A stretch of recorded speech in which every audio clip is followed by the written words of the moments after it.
Bitcoin has been one of the best performing asset classes in recent years. As of the time of recording this video, each Bitcoin is worth $107,000, representing a tenfold increase versus 5 years ago.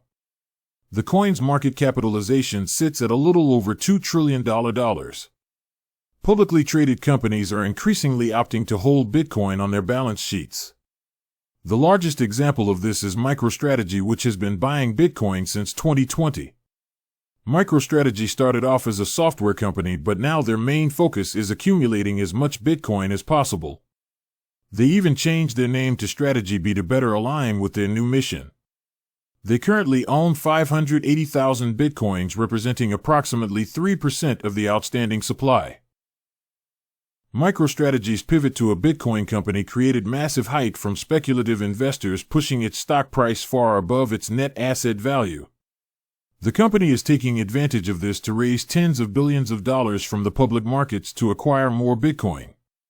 In the world of business, success invariably breeds copy. On May 27, 2025, the parent company of Trump's Truth Social announced plans to raise $2.5 billion for a sole purpose of acquiring Bitcoin. As GameStop's core business continues to decline, they too have announced a Bitcoin strategy. Like any asset, the price of Bitcoin is determined by supply and demand. If more and more publicly traded companies start buying Bitcoin, this could create a self-fulfilling prophecy whereby this buying pressure pushes up the price in and of itself. In this video, we'll analyze the growing trend of traded companies buying Bitcoin and what this could mean for the coin's price in the long term. To understand how much impact public companies can have on Bitcoin, we first need to understand how many Bitcoins there are. The maximum supply of Bitcoins is 21 million, of which 19.9 million have been mined to date. However, not all these Bitcoins are available for the general public to trade. Approximately 1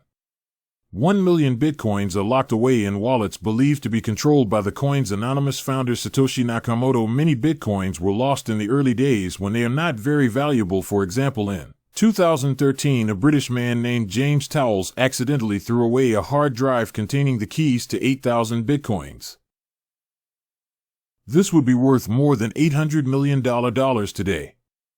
Due to Bitcoin's decentralized nature, it is very difficult to estimate how many Bitcoins have been lost in this manner. Various blockchain analytics firms have made estimates ranging from 2.3 to 3.7 million. So we'll just take the midpoint of 3 million. Many other Bitcoins are owned by so-called hodlers. Hodl means hold on for dear life. Many members of the Bitcoin community have nearly religious devotions of the coin and vow never to sell their holdings, at least not for the foreseeable future. The number of hodlers is very difficult to estimate. Many bulls point to the fact that the majority of Bitcoins haven't been moved in more than a year. They use this to argue that most Bitcoins held by hodlers who have no intention to sell. However, this is a misinterpretation. Much of this seemingly dormant Bitcoin is owned by centralized exchanges such as Coinbase. They hold large amounts of Bitcoin on behalf of their clients in cold storage when people buy in Bitcoin to each other on centralized exchanges. This is recorded as an internal ledger transfer. The Bitcoin never actually leaves cold storage, so the transactions are not visible to blockchain analytics. Bitcoin that appears to be dormant for many years may actually be facilitating billions of dollars of trades off-chain. The good news is we can get a pretty good idea of where the world's Bitcoin is held based on publicly available data. The most detailed breakdown I could find comes from a website called Time Chain Index, which is found in categorized wallets holding almost 10 million Bitcoins. The single largest holders of Bitcoin are centralized exchanges. Think Coinbase, Kraken, etc., which collectively hold 3.5 million Bitcoins. The second is lost keys, such as James Howell's lost hard drive. Remember, this 3 million is just a very rough estimate. Bitcoin ETFs own 1.3 million Bitcoins. This is a relatively new phenomenon, as these ETFs were only approved in the US last year. 1 million are held in wallets believed to be controlled by Satoshi Nakamoto. 900,000 are owned by Bitcoin mining companies. Miners are newly minted Bitcoins as block rewards. They usually sell their Bitcoins to reinvest into your mining operations, but sometimes they hold onto them on their balance sheets. 800,000 are in wallets believed to be held by individuals even if we don't know who those individuals are. For example, 80,000 bitcoins are held in a wallet believed to be controlled by whoever hacked the Mt. Gox Bitcoin exchange in the early 2010s. The Bitcoin has remained dormant in this wallet likely because the hacker fiercely could be exposed if he moves it. 700,000 bitcoins are owned by companies, the largest of which is MicroStrategy, but there are others as well. 450,000 are held by custodians. These are entities including Coinbase Prime Custody. They hold bitcoins on behalf of institutional investors for safekeeping. But they're technically not on the exchange, so they're in their own category. 280,000 are owned by governments, mostly the US and Chinese governments. These bitcoins were seized from criminal organizations such as the Silk Road. 195,000 are held in contract wallets. These are various decentralized protocols that Bitcoin is deposited into. 150,000 are held in over-the-counter exchanges, and some are also deposited into decentralized taking or lending protocols. All of these categories together add up to 12.5 million bitcoins, or almost 2/3 of the bitcoins that have been mined. The remainder may be held by foreign exchanges. We don't have data for unknown individuals and criminal organizations. It's also possible that we've underestimated the number of bitcoins held in lost wallets. For now, let's just focus on the bitcoins we have been able to identify. The main focus of this video is bitcoins owned by companies such as MicroStrategy. They currently own 710,000 bitcoins, or 5.7% of the located supply. But to understand the impact on Bitcoin price, we have to narrow our focus to only the bitcoins that are available for trading. The bitcoins held in lost wallets: Satoshi Nakamoto's wallets, individuals, governments, and DeFi protocols are not being actively traded. Excluding these, the free flow of available bitcoins is only 7 million, so the number of bitcoins owned by companies is approximately 10% of the flow. This is significant. The buying pressure for MicroStrategy and others may indeed have contributed significantly to the price appreciation Bitcoin has experienced over the past few years. Excluding Bitcoin miners, the publicly traded companies that own the largest amount of Bitcoin are MicroStrategy, Tesla, Block, Metaplanet, and Nexon. Block is the company that makes the Square payment terminal. Nexon is a Japanese video game company that makes games including MapleStory. Metaplanet was until recently a penny stock listed on the Tokyo Stock Exchange with 580,000 bitcoins. MicroStrategy has the largest holdings by far. Nobody else even comes close. Tesla, Block, and Nexon all have large core businesses, and their Bitcoin holdings are too small to matter. For example, let's look at the Japanese video game company Nexon. Their market capitalization is equivalent to approximately $15 billion US dollars, and their annual revenue is approximately $3 billion at current prices. The value of their Bitcoin holdings is approximately $180 million, just 1% of their market cap. Nexon made its first and only Bitcoin purchase on April 27, 2021. The announcement of the Bitcoin purchase coincided with the company giving a disappointing profit forecast. Perhaps the Bitcoin announcement was designed to distract attention from the poor performance of their core business. Investors were not impressed, and Nexon share price fell by 50% over the next few months. Nexon stock prices recovered since then, but that is because their core video game business returned to growth. Their Bitcoin holdings have not helped them all. The point is, if a large company makes a small Bitcoin purchase, this will be viewed by investors at best with indifference and at worst with contempt. That's why we haven't seen very many large companies buy Bitcoin. The major exceptions are Tesla and Block. But their decisions to acquire Bitcoin can be attributed more to the eccentricities of their CEOs rather than a sound business strategy. The more interesting of these companies is Metaplanet. Prior to announcing its Bitcoin strategy, Metaplanet was a tiny investment company in Japan with the shares listed on the Tokyo Stock Exchange.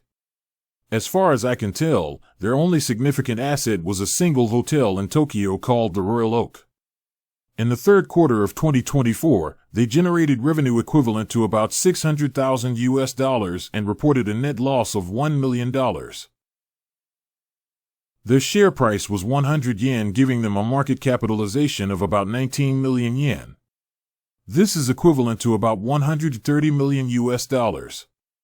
They also had about 2 billion yen of cash on hand, equivalent to about 14 million US dollars, so this was a penny stock company that owned one small hotel and had a little bit of cash in December of 2020-4. They used about half their cash to buy bitcoins. They didn't have very much cash to begin with, so they only bought a small number of bitcoins, but by announcing the Bitcoin strategy they were able to generate interest from speculative investors because the market capitalization was so small. To begin with, this buying pressure pushed up the stock price significantly. They proceeded to raise hundreds of millions of dollars by issuing new shares to further promote They hired a guy called Dylan Leclerc to be their director of Bitcoin strategy. Leclerc previously worked for Bitcoin magazine. His main job appears to be going to various Bitcoin events and conferences to promote Beta Planet stock. They're following the exact same playbook as MicroStrategy. Generate as much hype as possible. Push your stock price up as high as possible and raise as much capital as possible to buy as many bitcoins as possible. Metaplanet has successfully established itself as a pure Bitcoin company. Nobody cares about their Royal Oak Hotel in Tokyo. As Metaplanet's share count and share price have both risen, their market capitalization has exploded to 730 billion yen, equivalent to about 5 billion US dollars. At current market prices, their Bitcoin holdings are only worth about $830 million. Just like MicroStrategy, they have successfully leveraged investor hype to pump up their share price far in excess of their net asset value. So why are some investors willing to buy shares of companies like MicroStrategy and Metaplanet despite their apparent overvaluation? It really boils down to the greater fool theory. They hope that as these companies acquire more bitcoins, this will create more hype, allowing them to issue even more shares to new investors at even higher valuations. The problem with greater fool investing is that sometimes you end up being the greatest fool. The Trump Media and Technology Group, or TMTG, is the parent company of Trump's Truth Social app. TMTG went public last year by merging with a SPAC. Thus far, Truth Social has been a commercial failure. In the first quarter of 2025, TMTG reported minuscule $820,000 of revenue and incurred an operating loss of $40 million. On May 27, they announced a plan to raise $2.5 billion to acquire Bitcoin. After a very brief pump, the stock declined more than 20%. Given the unfavorable stock price reaction, it is unlikely that TMTG will announce another Bitcoin-related capital raise in the near future. Of the MicroStrategy copycats, the only one that can really be called a success is Metaplanet, and at least for now, they're on a relatively small scale, having purchased about $800 million of Bitcoin. This is dwarfed by MicroStrategy, which now owns more than $60 billion worth of Bitcoin. So how much more Bitcoin can MicroStrategy buy? MicroStrategy first started buying Bitcoin in August of 2020. At first, their purchases were relatively slow. It took them 3.5 years to get 200,000 Bitcoins. As their stock price rose, they became more confident. They started raising capital in larger and larger tranches. In the past year, MicroStrategy acquired 366,000 Bitcoins, almost double what they purchased in their first 3 years. What really sets MicroStrategy apart from the copycats is the star power of its founder and chairman, Michael Saylor. Within the Bitcoin community, he is viewed like a rock star. This creates increased demand for MicroStrategy stock. The company currently has a market capitalization in excess of $100 billion. They can certainly raise tens of billions of dollars in additional capital over the coming years to acquire even more Bitcoin. This will add upwards pressure to coin's trading price, but this begs the question, what's the end game? Normally, when a company raises money from the capital markets, the intention is for the investors to eventually be paid back. The company might use the proceeds to build a factory or some other type of business operation. They'll eventually make profits. The profits will be returned to investors in the form of dividends or stock buybacks. MicroStrategy, on the other hand, has no intention of ever returning capital to investors. Their intention is to continue consuming investor capital forever. The company's valuation is not supported by any expectation of future profit. It's supported purely by the greater fool theory. The idea that you can sell your shares to someone else in the future at a higher price. Greater full investments can last a long time, but they can't last forever because it always ends up with the greatest fool. MicroStrategy and its copycats have undoubtedly played an important role in pumping the Bitcoin price as high as it is today. Market caps fall below the value of their Bitcoin holdings. Start dumping their Bitcoins and the price will collapse like a house of cards. Alright guys, that wraps it up for this video. What do you think about public companies buying Bitcoin? Let us know in the comment section below. As always, thank you so much.